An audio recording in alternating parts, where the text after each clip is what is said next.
재정 위기 단체가 됩니다. 이건 헌정 역사상 없었던 일입니다. 기재부에서 말씀하시는 거 듣는 것 같은데 소상공인 200만 원씩 6개월 지원 또 말씀을 하셔서요. 예. 저도 사실 당연히 이제 그렇게 해야 된다고 생각합니다. 더 드릴 수 있으면 더 드려야 된다. 저는 그런 입장을 가지고 있습니다. 문제는 재원입니다.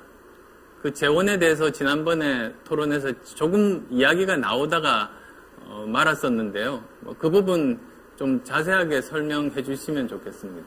예, 시간이 없어서 짧게 말씀드리겠습니다. 2011년도에 서울시 지방채 금액이 20조였습니다. 그리고 2018년도가 14조다가 코로나 때문에 늘어서 2020년에 17조입니다. 그러니까 서울시 지방채가 가장 많았을 때가 20조고 지금은 17조니까 3조의 여유가 있는 겁니다. 그런데 서울시 지방채가 가장 많았던 2011년도에는 금리가 연 4% 내지 6%고 지금은 아시는 것처럼 저금리 시대라서 1점 몇 퍼센트 수준입니다. 그래서 지금은 그 2010년과 같이 최대치의 지방채를 낸다고 하더라도 금리가 낮기 때문에 커다란 원금이자 상환 부담이 없습니다. 그래서 저는 더군다나 이 코로나 위기 시대에는 이 적극적인 재정 정책을 써야 되고 지방정부라고 하더라도 그 다음에 그런 면에서 충분히 가능하다고 생각을 합니다.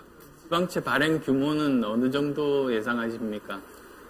저는 지금 뭐 전체를 지방채로 한다면은 4조 9,200억을 해야겠지만 안 후보께서 예산 세출 예산을 정리해가지고 좀 절감할 수가 있다고 하니까 그런 것을 하고 안 되는 부분은 저는 지방채를 전액을 해서라도 할 생각입니다.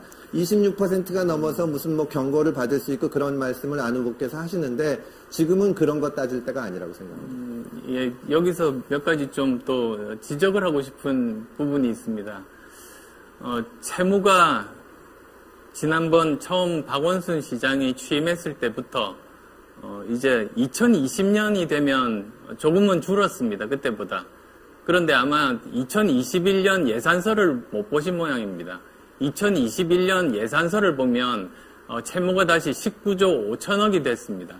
그러니까 거의 비슷한 정도여서 여유도 없을 뿐 아니라 사실은 이 돈을 마련하는 것은 채무로 관리하는 것이 아니고요. 부채로 관리합니다. 둘은 완전히 틀립니다. 벌써 부채가 11조 원이 박원순 시장 취임 이래로 늘어서 그런 여력들은 거기서는 부족하다는 점 말씀드리고요. 지방채 문제인데요. 사실은 지방채를 서울시장이 마음대로 발행할 수 있는 것이 아닙니다. 4조 9천억을 발행할 수 있는 것이 아닙니다. 올해 지방채 발행 한도가 정해져 있습니다. 그게 2조 8천억입니다.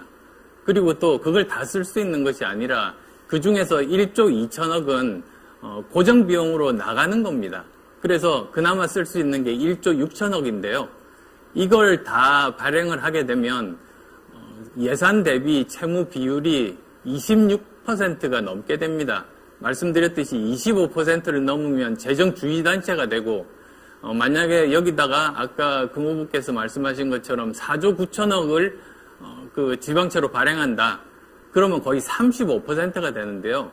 40%가 되면 그때는 재정 위기 단체가 됩니다. 이건 헌정 역사상 없었던 일입니다. 그래서 이런 점들 때문에 굉장히 힘들다, 가능성이 없다.